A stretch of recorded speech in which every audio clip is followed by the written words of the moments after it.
வெண்டைக்காவை wash பண்ணி எடுத்தாச்சுங்க. இப்போ cut பண்ணிக்கலாம். நான் இன்றைக்கி நாட்டு வெண்டைக்காய், பச்சை வெண்டைக்காய், சிகப்பு வெண்டைக்காய் 2 வெண்டைக்காவும் எடுத்திருக்கேன். இதை கட் பண்ணி எடுத்துக்கலாம்.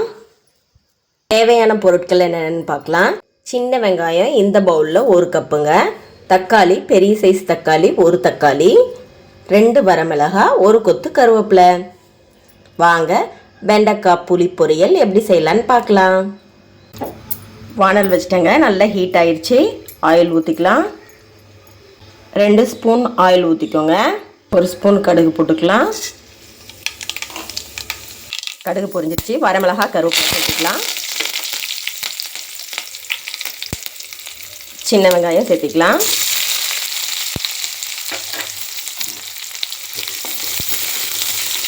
வெங்காயம் நல்லா வதங்கட்டுங்க. வெங்காயம் நல்லா வதங்கிடுச்சுங்க. தக்காளி சேர்த்திக்கலாம்.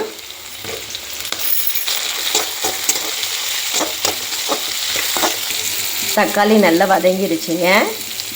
1/2 ஸ்பூன் மஞ்சத்தூள், 1 ஸ்பூன் மிளகாய்த்தூள், ரெண்டுத்தையும் ஆட் பண்ணிக்கலாம்.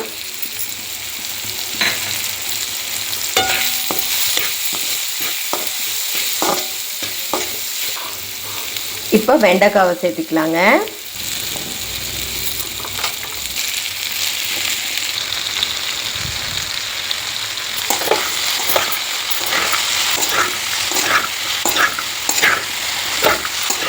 தேவைக்கேற்ப கல்லுப்பு சேர்த்துக்கலாங்க. நல்லா மிக்ஸ் பண்ணி விடுங்க. இந்த எண்ணெயிலேயே நல்லா வதங்கட்டுங்க. பாருங்கள் வெண்டைக்காய் எவ்வளோ கலர்ஃபுல்லாக இருக்குன்ட்டு. இந்த வெண்டைக்காய் நம்ம தோட்டத்திலேயே விளைஞ்சதுங்க. சிகப்பு வெண்டைக்காய், பச்சை வெண்டைக்காய் 2 வெண்டைக்காவுமே நான் இன்றைக்கி எடுத்திருக்கேன். நல்ல டேஸ்ட்டாக இருக்குங்க. நாட்டு வெண்டைக்காங்க.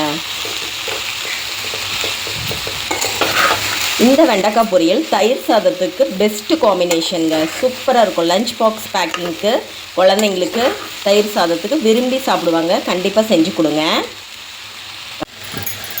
ஒரு லெமன் சைஸ் புளி ஊற வச்சுருக்கேங்க. இப்போ இதை நல்லா நம்ம கரைச்சி எடுத்துக்கலாம். ஓரளவுக்கு வெண்டைக்காய் நல்லா வதங்கிருச்சுங்க. இப்போ கரைச்சி எடுத்து வச்சுருக்க புளி தண்ணியை சேர்த்துக்கலாம். சீக்கிரம் செஞ்சு முடிச்சிடலாங்க. நல்லா ஆனால் டேஸ்ட்டாக இருக்கும். நல்லா கிளறி விடுங்க. 5 நிமிஷம் மூடி போட்டு நல்லா வேக வச்சிடலாங்க. 5 நிமிஷம் ஆயிடுச்சுங்க. இப்போ ஓப்பன் பண்ணி பார்த்துடலாம்.